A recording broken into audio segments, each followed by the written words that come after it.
Ассалаумағалейкумдер. Бүгін 23-8 ай 24 жыл. Бұл дейді бана Соколовта қалып қалған мәліктер. Көп деген мәлік бар. Осыны банағыдай сүзіп алып жайыққа жіберсеңіз керек. Шеті жоқ, бәленбай тонна. Мына Соколов темір жолы.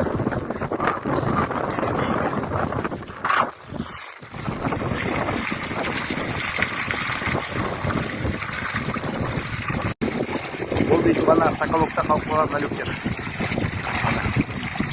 Көп деген мәлік бар. Осыны банағыдай сүзіп алып жайыққа жіберсеңіз керек. Шеті жоқ, бәленбай тонна. Мына Соколов темір жолы.